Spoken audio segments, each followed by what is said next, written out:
Vous avez peut-être déjà vu le drapeau européen flotter dans votre ville, par exemple sur la mairie. C'est le drapeau de l'Union européenne, ça fait depuis 1992 que la France fait partie de cette Union européenne. Mais à quoi ça sert? Qu'est-ce que ça apporte à notre pays? C'est ce qu'on va voir aujourd'hui, c'est parti. Bon, on va pas refaire toute l'histoire, mais c'est à partir de 1945, donc après la Seconde Guerre mondiale, que les États européens commencent à se dire que bon, 2 guerres mondiales, ça commence à faire beaucoup, et qu'il serait peut-être temps d'essayer de dialoguer, de commercer, d'échanger, plutôt que de toujours faire la guerre.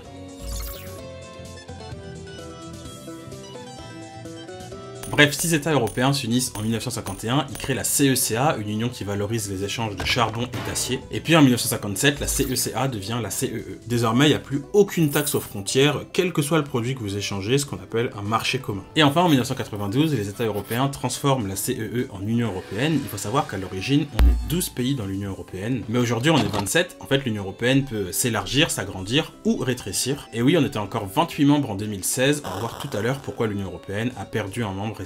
Bon, elle sert à quoi cette Union européenne? Déjà, avec l'Union européenne, les pays européens essaient de collaborer pour agir ensemble dans la même direction, plutôt que chacun individuellement et éparpillé. Par exemple, avec l'Union européenne, il y a des règles budgétaires communes que chaque pays européen doit respecter. Dans l'idée, c'est pour que l'économie européenne se porte bien. Et aussi des règles environnementales communes, par exemple, l'Union européenne veut que chaque pays européen fasse des efforts pour moins polluer, et ainsi réduire de 55% les émissions de gaz à effet de serre en Europe d'ici 2030, ce qu'on appelle le pacte vert.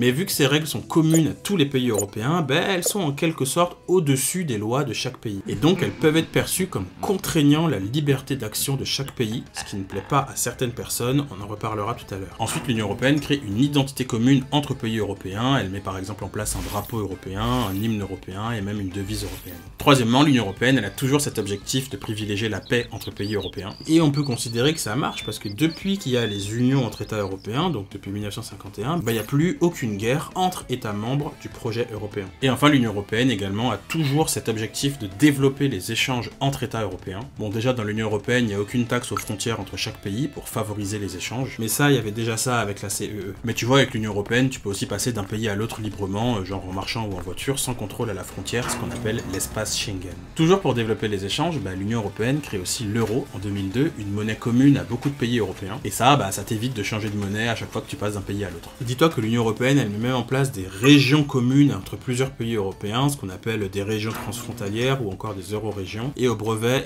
il faut savoir décrire l'exemple d'une eurorégion.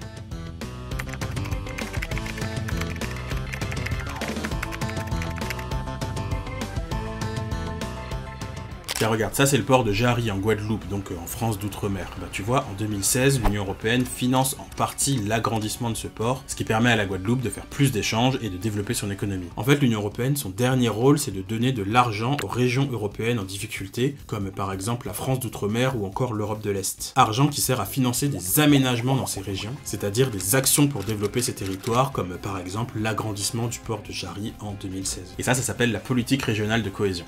Évidemment, en retour, notre pays contribue au budget européen. En fait, la France est le deuxième pays le plus contributeur du budget européen. Et la France, elle abrite aussi pas mal de bâtiments depuis lesquels l'Union européenne est gouvernée, comme par exemple le Parlement européen ou encore le Conseil de l'Europe, dans la ville française de Strasbourg. D'ailleurs, dans cette ville, Strasbourg, on trouve même un pont entre Strasbourg en France et Kiel en Allemagne. Ce pont symbolise le lien entre la France et l'Europe, entre la France et l'Allemagne. Et ce pont s'appelle la passerelle des deux rives. En fait, ce que j'essaie d'expliquer, c'est que la France est bien intégrée dans l'Union européenne, c'est-à-dire qu'elle en fait partie et que l'Union européenne est présente un peu dans notre vie de tous les jours. Mais il y a des gens en France et plus généralement dans toute l'Europe qui n'aiment pas trop ça, l'Union européenne, on en parlait tout à l'heure. Déjà, l'idée d'une Union européenne qui affaiblit les frontières, ça plaît pas à tout le monde. Il y a des personnes qui veulent au contraire réinstaurer des frontières à la limite de leur pays, par exemple pour mieux contrôler les marchandises qui arrivent ou encore les flux migratoires de plus en plus importants, en gros depuis les années 2010. En plus, l'Union européenne met en place donc des règles budgétaires ou environnementales pour que tous les pays européens agissent dans la même direction. Mais comme on l'a dit tout à l'heure, ces règles internationales sont mal acceptées par beaucoup. Et certains Français n'aiment pas cette idée que les règles mises en place à l'échelle de l'Union européenne contraignent les décisions qu'on peut prendre au niveau national. Bref, ce sentiment de rejet et de méfiance envers l'Union européenne, ça s'appelle l'euroscepticisme. Et actuellement, l'euroscepticisme progresse en France et aussi dans d'autres pays européens. Tu vois, tout à l'heure, on disait qu'un pays avait quitté l'Union européenne en 2016, ce pays, c'est le Royaume-Uni. Et le départ du Royaume-Uni, c'est le Brexit, et il a eu lieu pour les raisons qu'on vient d'évoquer.